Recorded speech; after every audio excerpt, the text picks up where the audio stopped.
Hey you guys, welcome back to the channel.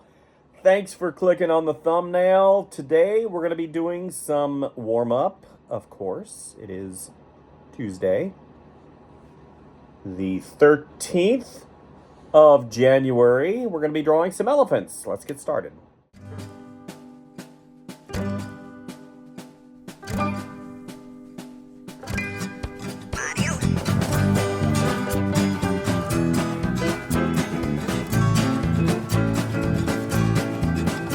And here we are at my standing drawing desk with my sketchbook. Those of you who've been following along know that I have been drawing about 3 animals a day now for about 2 weeks, 2.5 weeks, somewhere around there. Yesterday was otters. Today we're going to be doing some elephants. I watched a documentary last night about some elephants and I felt inspired. So, drawing today with the Koh-i-Noor Stubby Progresso woodless pencil. Been drawing with this for a while. Obviously I'm running out. Gonna have to go buy some more, but I think we'll be okay, hopefully, for today. Drawing elephants. First of all, elephants are amazing in pretty much every sense of the word. We're just now getting to understand some of the minutiae with regards to their family dynamic and the way they communicate. I saw recently that elephants use something called infrasound to communicate, which infrasound is below or above the wavelengths that human beings can hear. And elephants use infrasound to communicate over long distances, and I think that is amazing. So you'll hear them do their normal trumpeting, but then they'll communicate in a way that we just can't understand. Obviously we don't speak elephant, but you can normally ascertain if an elephant's upset by the way it trumpets, but whenever they communicate with each other across long distances, they use something called infrasound, and I think that is amazing. Again, another instance where we thought we knew something about animals, and we did not. A lot of animals, believe it or not, communicate using infrasound. Some animals in the wild, like in the aquatic arena, and they communicate with each other and send out warnings. It's very fascinating. You should really look it up. So elephants. I had somebody ask me if elephants were hard to draw, and my answer was, everything's hard to draw for me. You know, it doesn't sound true, but it is. Drawing for me is hard. It always has been. I think it's less hard than it used to be, but the reality is I'm always trying to better myself with regards to what I do. Drawing being a big part of that. I definitely have that mindset of trying to improve and be better, and I encourage you to do the same. Hard, now that's, I guess, a relative term. Hard, is it hard or is it soft? People like thinking and getting told things in generalities, just like I'm doing to you right now, a generality.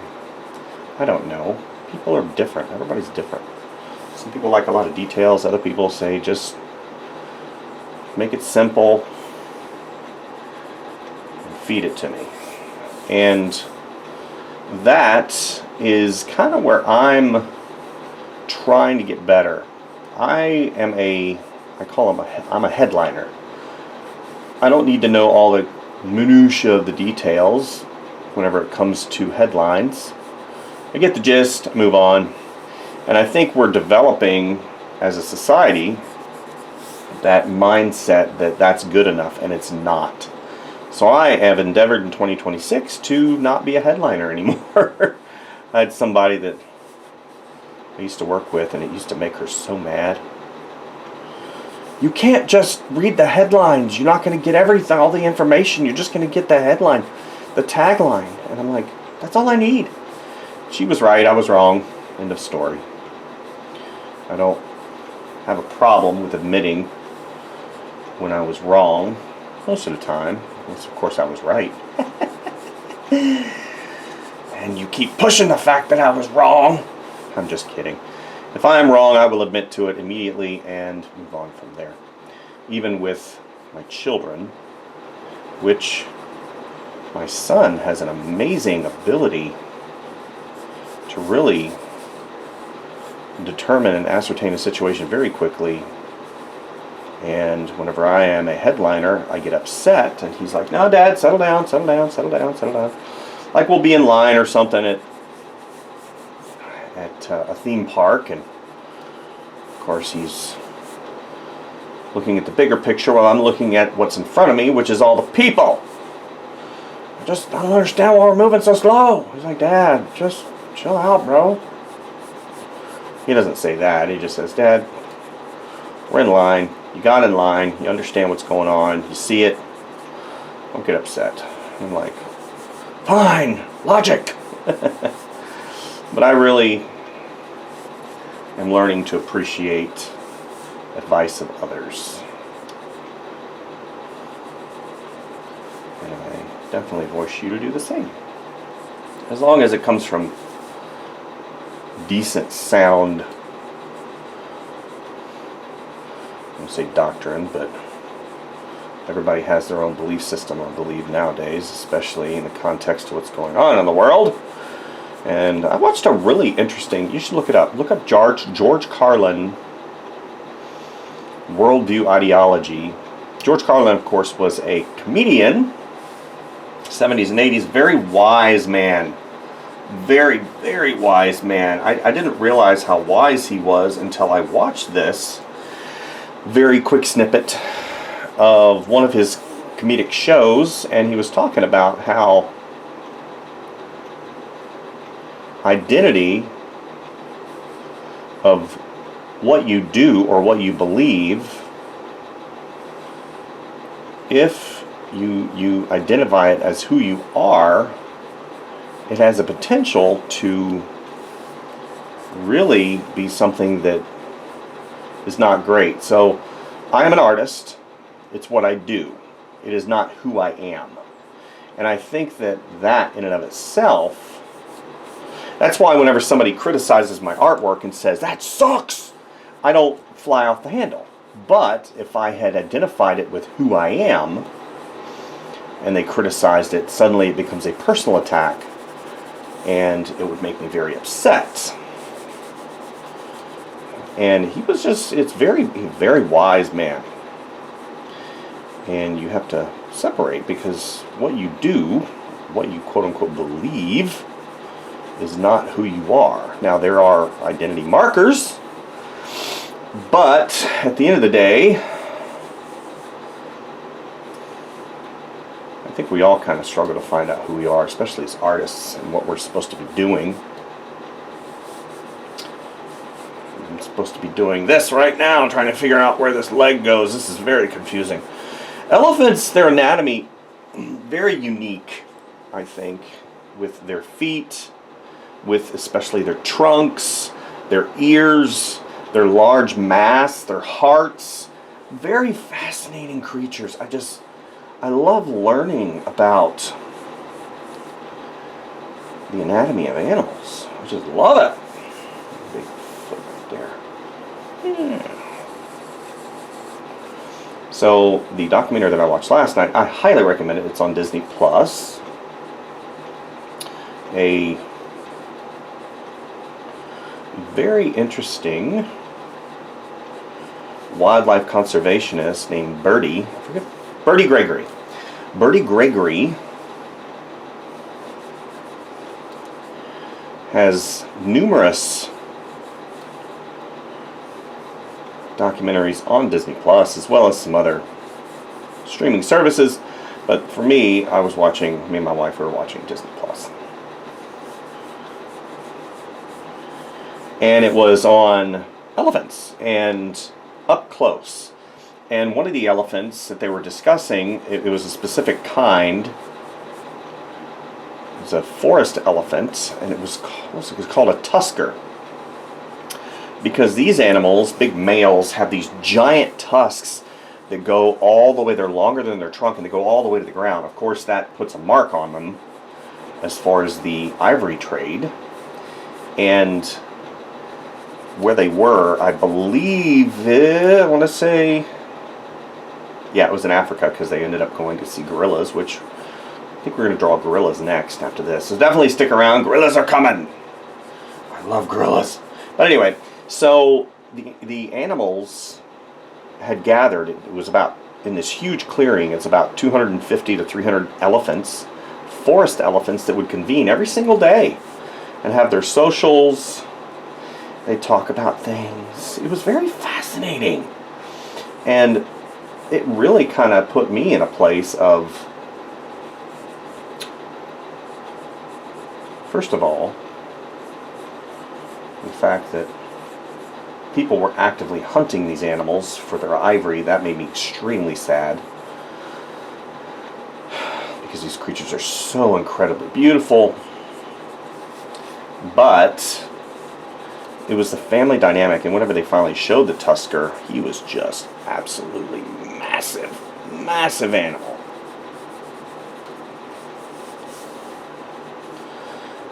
Yeah, Bertie Gregory, look him up. Wonderful guy from his persona on television. I don't know him personally, of course. Okay, let's do a little bit of anatomy correction here. We'll do a little bit of shadowing here. This needs to come down because it's got this upper lip that comes down. Shade that in. I forget the amount of muscles they have in their trunk. It's something astronomical that you wouldn't expect. 10,000, 300,000 nerve endings. They use it as an additional appendage to move around and get their food, and yeah. So, elephants. Just sitting, chilling. There's a little bit of a cast shadow right here.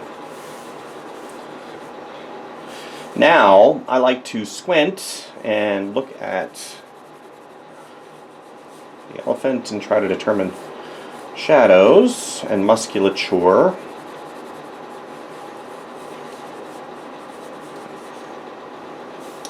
There's a really big shadow right there. There's different types of elephants as well. You have your African elephants, your forest elephants. Some have really big ears, some have smaller ears. What I think is fascinating, and you should probably look this up, is the current status of the effort to revive the woolly mammoth. And I'm like, why? He had his chance and it just didn't work out. They're actively trying to revive the woolly mammoth. Some of the stuff I've seen is just unbelievable. Yeah. Yeah, this is fun.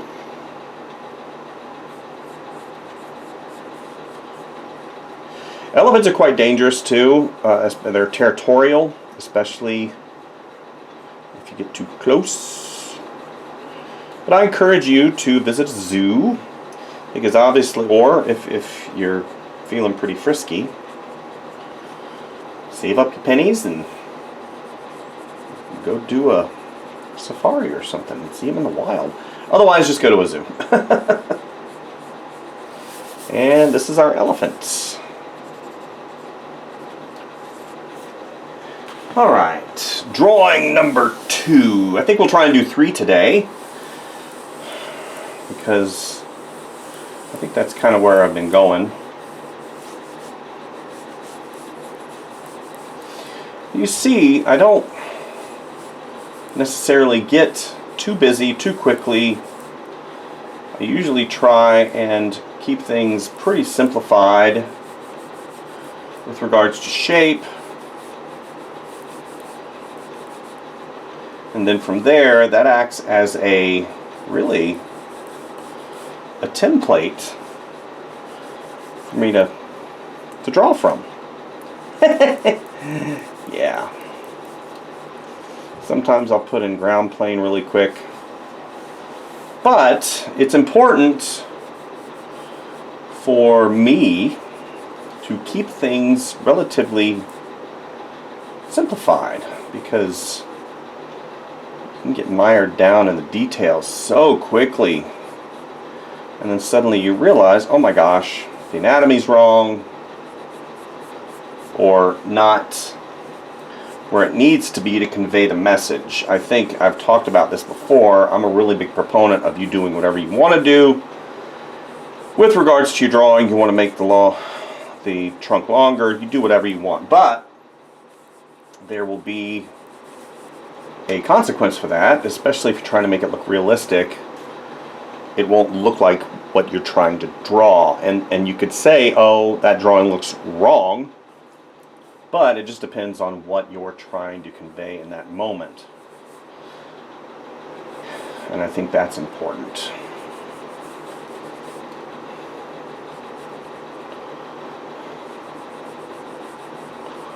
So, yeah.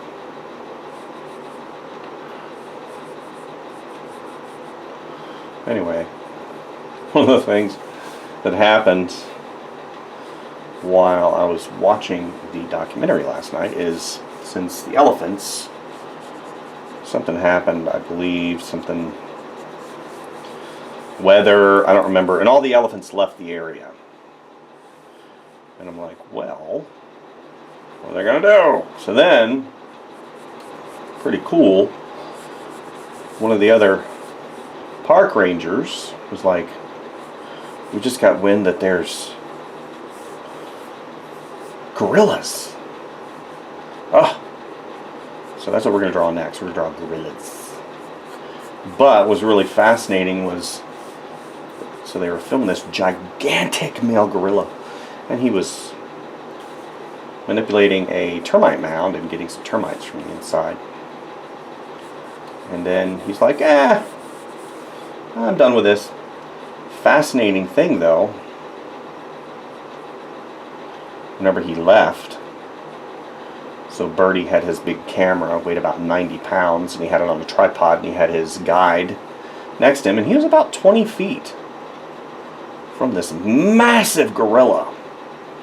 And the gorilla, when it was leaving, went over to a tree and slammed the tree with his hand and left. And it gave you an understanding in that moment, oh, okay, that gorilla was asserting his authority in that situation and telling Birdie and his guide, I'm in control here, not you. Kind of a passive-aggressive, but not really, pretty much aggressive, total. And that was, whew, I told my wife, I said, dang, he just threw a little bit of a fit. Because Birdie was a skosh too close.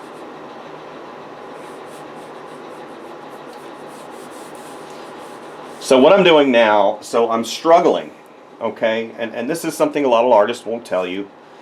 And you can see I keep avoiding this area right here because there's a leg and it comes forward. And what I'm trying to do, I'll draw the base of it first. And I think that too helps me.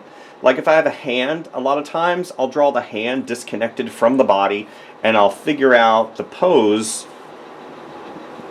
from there. Because for me, the arm is an extension of the body, but the hand is the expressive part. Same thing kind of applies here. That leg comes down and then you have the elbow right here. And then it curves here, and we'll go up and into the back. And then you have the chest muscle that comes down right here. But I'm struggling. I'm struggling with this particular piece, and I'm just being real. And it'll probably work out, I hope, as I draw. Yep, okay. We have the folds of the skin, and you got this arm that comes here.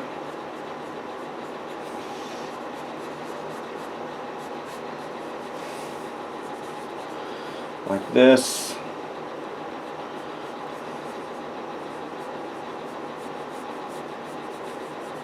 And that comes down. Okay. See, it just takes a moment. And this leg is covered, unfortunately. You got the other leg right here. The other leg's right here. So I'm constantly referencing, like from here, I'll reference where the eye is in reference to the corner of the mouth.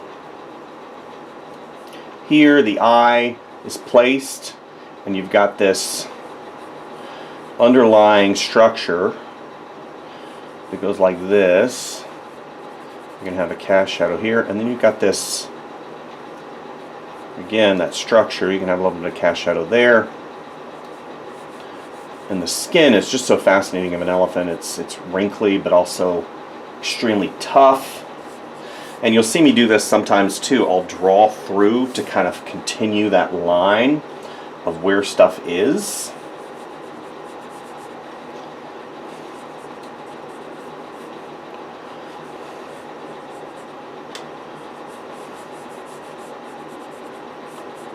Okay. Comes here.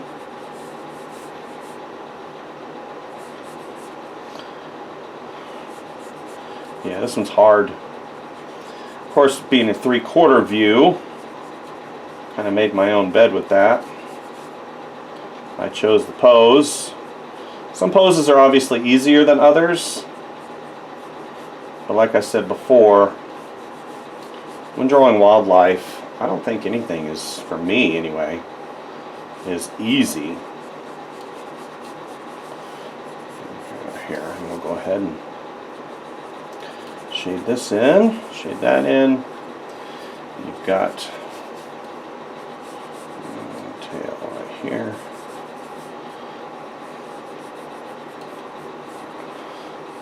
That shadow right here. And this arm right here is in cast shadow. I could even do this to kind of fake it. So I come right here. This is not in the reference, but it helps a little bit.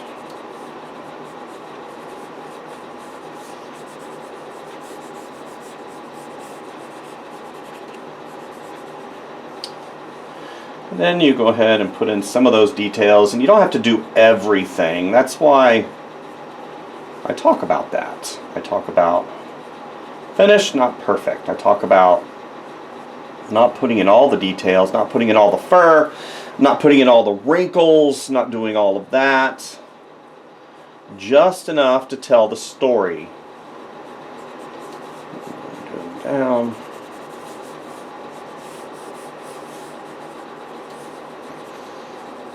Okay. And that's really important. It's running out of its goodness.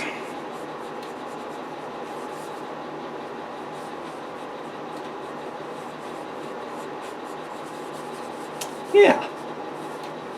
Now this could obviously be, I would consider this a study. These two drawings are probably going to be like a study. MC 26. Did I say 25 on the other one? No. So, yeah. This is drawing number 2. Elephants. One of my favorite things to draw in the entire world.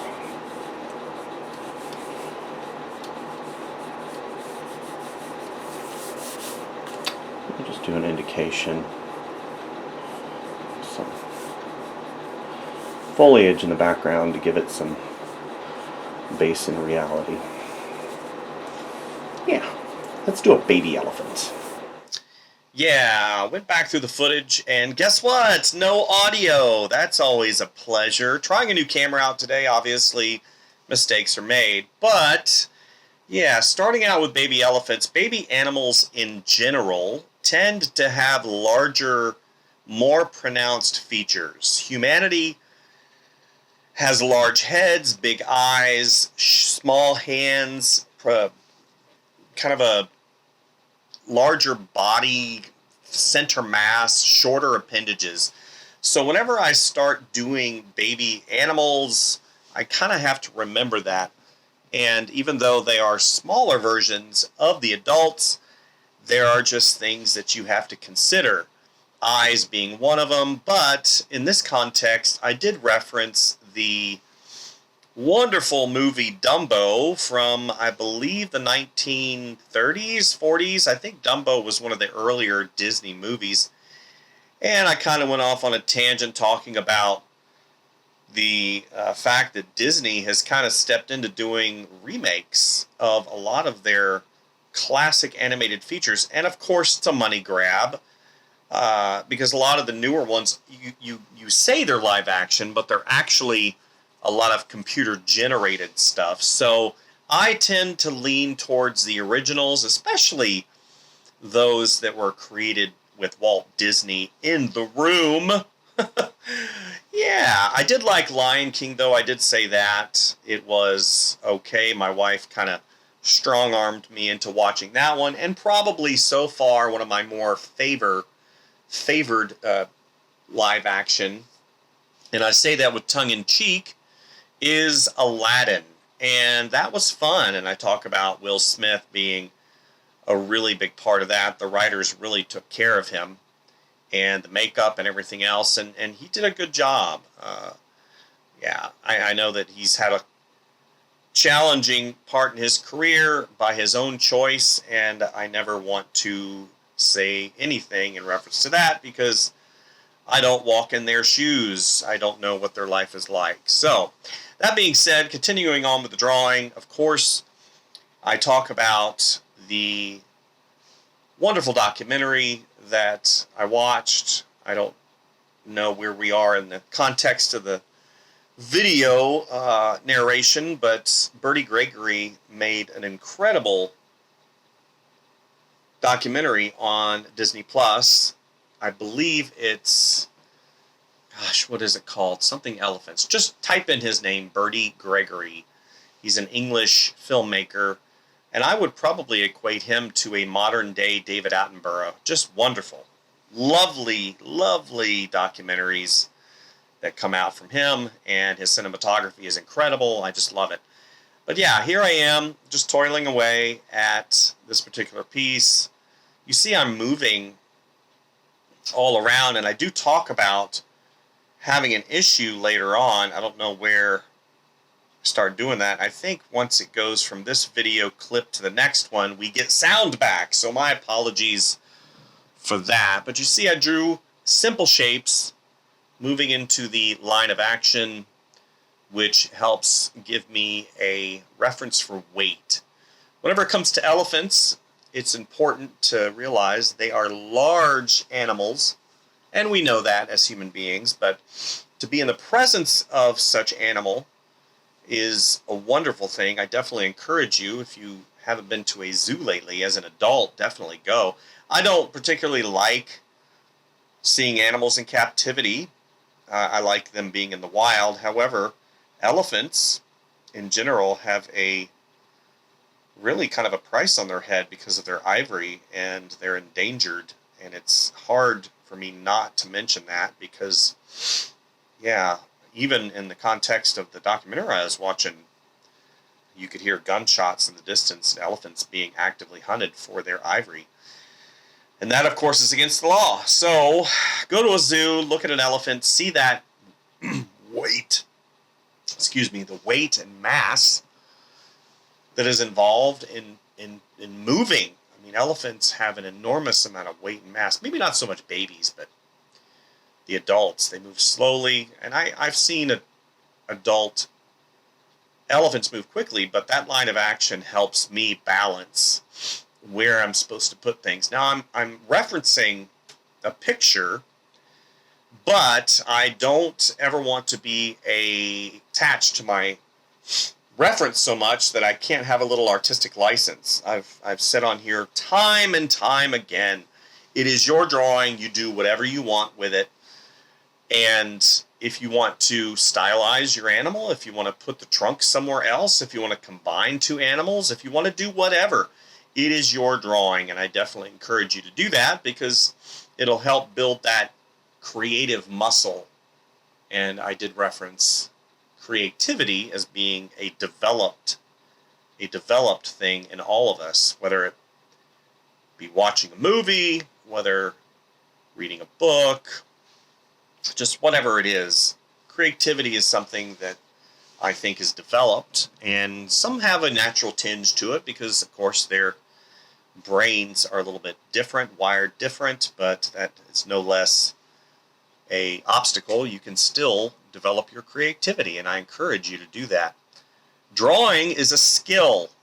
I think I can't express that enough. I am the example that I think I use continually in realizing that when I was a small little guy, I wanted to draw, but I couldn't. It was so frustrating. I couldn't get my brain to slow down. I couldn't get my arm to do what I wanted it to do. And my eyes, I saw incredible drawings that I wanted to experience.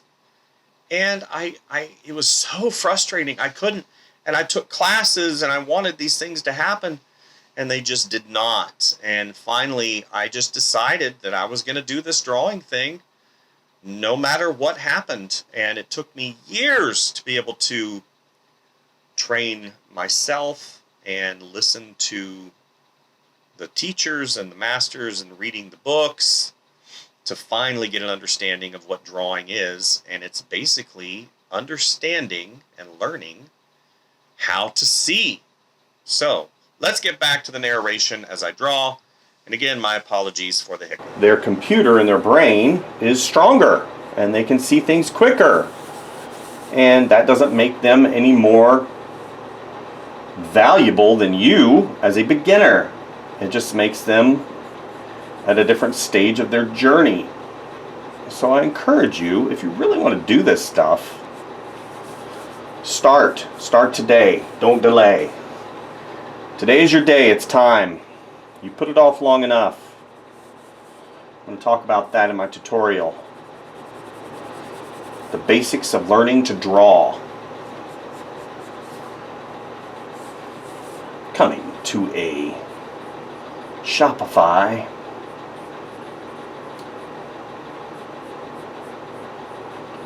website near you.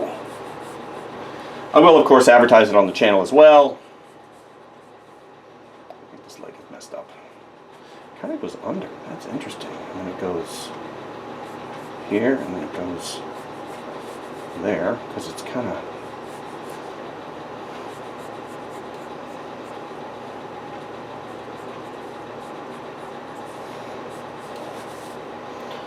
goes here.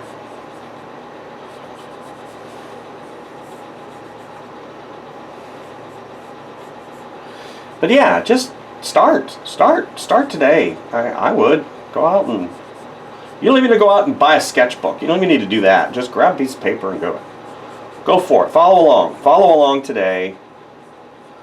You got this. And see, once you start, then you'll have something. See, that's what's neat about art. Once you start doing things and you have things, it's like I have all these drawings now, right, that I can surround myself with, and I do, in my office, in my studio, and it gives me hope. Just like Jen Urso said, "Rebellions were built on hope." Not that I'm asking you to rebel, but maybe I am rebelling against the status quo of who you used to be. Talking yourself out of something that could give you an incredible viewpoint on life.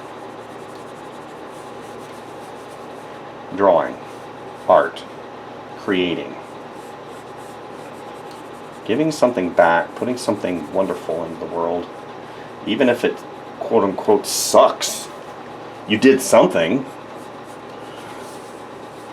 I encourage you, if you do have a cell phone, not that I have anything against cell phones, I don't, so please refrain. Cell phone hater.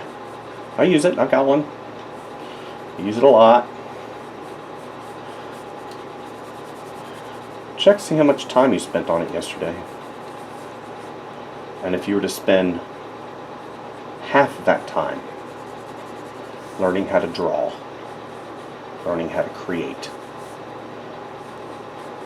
imagine where you'll be in a year.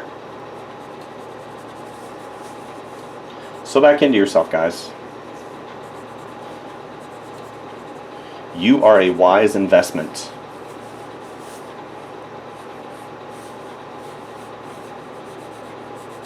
Every time, you're a wise investment. I believe in you. It's time that you did. That you start believing in you.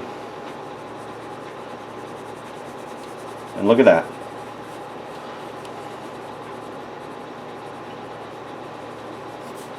We've drawn 3 elephants today. Hopefully you'll be back tomorrow for the gorillas. Gorilla! That's a Tarzan reference, son. That's a Tarzan. Gorilla. But today, elephants. Alright, guys. Hopefully you got something today. Like and subscribe if you like what you see. Share the video. And definitely, as I post these, since they're not getting a lot of views, I can't look at the short term. I have to look at the long term. Hopefully you're enjoying them. We'll see you next time. Alright? A bit of shading. Have a good one, guys. Bye.